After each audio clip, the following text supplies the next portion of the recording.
ফ্রান্সে কেএসডি allocations ফ্যামিলিয়ালস cafe হলো একটি সরকারি সংস্থা যা ফরাসি পরিবারগুলোকে বিভিন্ন ধরনের আর্থিক সহায়তা প্রদান করে। এর প্রধান উদ্দেশ্য হল পরিবারের আর্থিক অবস্থা উন্নত করা এবং তাদের দৈনন্দিন জীবনযাত্রার খরচ মেটাতে সাহায্য করা। ক্যাফ থেকে সাধারণত যে ধরনের সাহায্য পাওয়া যায় তা নিচে দেওয়া হল: শিশু ভাতা অ্যালোকেশনস ফ্যামিলিয়ালস, যাদের 2 বা তার বেশি সন্তান আছে তারা এই ভাতা পেয়ে থাকে। সন্তানের সংখ্যা এবং বয়সের ওপর ভিত্তি করে এই ভাতার পরিমাণ ভিন্ন হয়।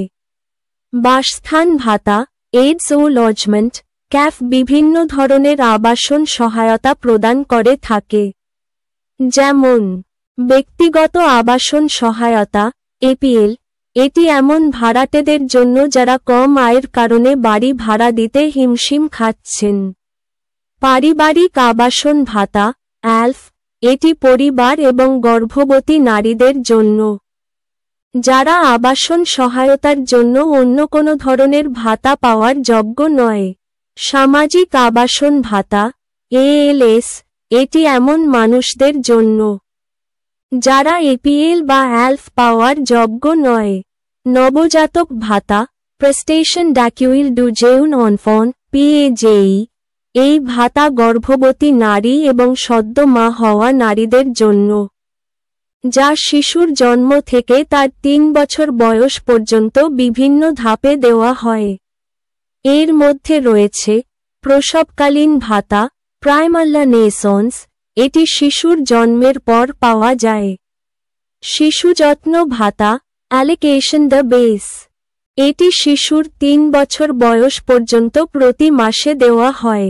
বাচ্চা রাখার খরচ কমপ্লিমেন্ট দ্য লিব্রা চোয়েক্স ডু মোর দ্য গার্ড, যখন কোনো পেশাদার কেয়ারটেকার বা নার্স আপনার বাচ্চাকে দেখাশোনা করে তখন এর খরচ মেটাতে এই ভাতা দেওয়া হয়।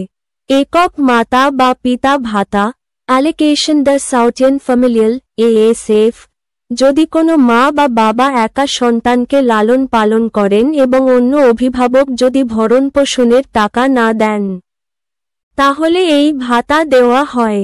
অন্যান্য সহায়তা সিএএফআরও কিছু নির্দিষ্ট সাহায্য প্রদান করে, যেমন বিশেষ প্রতিবন্ধী ভাতা অ্যালোকেশন অক্স অ্যাডাল্টাস হ্যান্ডিক্যাপস আহা, এটি প্রতিবন্ধী প্রাপ্তবয়স্কদের জন্য।